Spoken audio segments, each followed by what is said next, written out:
Hey, this is Tom Llewellyn with Civil Governance, and we're going to talk about trade. I told you last week, let's talk about this. It's a pretty complex issue, but let me start with what's in the subtitle. There ain't no freaking stinking free trade. There's none. We have low tariffs on lots of stuff, most of the stuff that really doesn't matter one way or the other. If you're any country in general, right? Or more importantly, most of the free nations of the world. But every nation, including the free nation, has some set of products, maybe fine, maybe broad, that have high tariffs on it because they're trying to protect some. It might be the auto industry. For us, the more infamous one is a 25% tariff on trucks from Japan, I think North Korea, or excuse me, South Korea now. But we've had that for 60 years, trying to protect trucks, because the amount of small compacts that came into the United States in the late 60s and 70s just overwhelmed the market. They were building them less expensively and vastly better. Great values, right? My second car, though, was a little Toyota because I couldn't find a comparable U.S. car, even close, right? So, there a lot of protection. There were quotas back then for the number of cars that Japan could bring in, so they started building plants here, which was good for us. But at the end of the day, if you look at any country, they all got something, right? They all have something, and especially poorer countries. There's an economic theory that says give these guys trade barriers so they're protected if they have an industry that they're trying to bring out of the ground. And Taiwan did this in the, I'd say, 80s. I think it was the 1980s with the chip industry. Guess what? One of the biggest chip makers in the world is from Taiwan. They happen to be building a plant about 30 miles from here in Arizona, and they're going to build more. I think expressly, they started this years ago to get better profitability. You had so many chips are being bought here, right? You have to ship stuff, it costs more, right?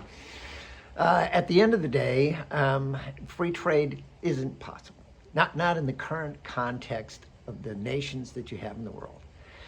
We could have free trade if, the democratic nations all got together and said, okay, let's go to zero tariffs. They probably could, and to their benefit. It'd be tough for a while for some people figuring out how to compete better, but it would be better overall for the buyers, right? For the individual consumers, because you'd get the lowest prices and the best stuff without losing much, right? Probably without having many problems with the deficit on trade. At the end of the day, it doesn't work because you have places like China and Russia and Iran and Venezuela and a host of other countries that just don't want to play by the rules, especially China.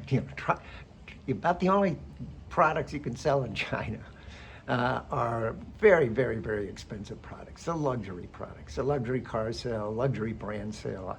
I was in Harbin, China years ago, and literally my host took me to the street, and literally there's this long, beautiful, elegantly manicured and built street of high-end products, clothes, all kinds of manufacturers.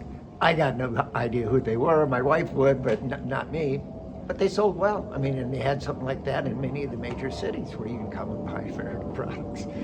But trying to sell a car to the average guy, probably a little more difficult. Not especially now, because they've got a good manufacturing base in automobiles. So how do you get there? Man, I think, is what Trump's doing right now right or wrong? It's neither right or wrong. Fortunately, he's copying what China does. And in a protectionist kind of way that says, you're sucking all our jobs out and we're getting nothing back. Literally, hardly anything. And you can't sustain that. You just really can't sustain that long term. And so is what he's doing right, let's say with China? Potentially. Is the way he's using tariffs for foreign policy good or bad? And I'd have to say I kind of agree with it. If you're trying to work with a country and they're not working with you, that's not to our benefit, right? If you make it harder for them, I guess that's okay with me. But there's got to be an exit plan of some sort. You can't just do that forever. So how do we get there? Long path. I think the only way you get to free, fair, and reciprocal trade is for all the nations in the world to become democratically elected republics, right? That all play by the rules. Is that going to happen sometime soon? No. Is there a better way to do what Trump's doing? Yeah. Well, there's a more civil way, and I don't know that he knows how to do that. When you make him mad, he shows it, right? And that's not the best way for diplomacy or trade.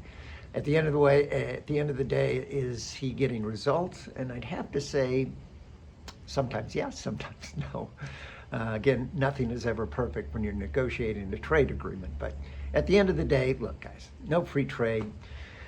Keep an eye on what's happening, not only with this administration. Obviously, nothing happened in the last, who knows how many administrations, since George Bush II let the Chinese in the WTO, even though they kept breaking the rules and nobody pushed back, and still are not pushing back at the WTO level. Insane, literally insane, right? So yeah, we got a ways to go.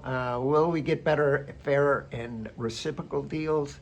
If that's the end product, I'm all for it, even with a little incivility.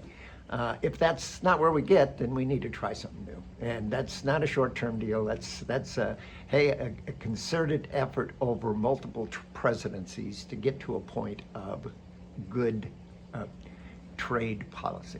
Anyway, I'm Tom Llewellyn, and I'm going to talk about the recipe for what the hell is the unemployment rate. It's a cluster, man. Once I got into it, it was like, how the hell does anybody figure this stuff out, right? Anyway, I'm Tom Llewellyn, and I'll talk to you soon.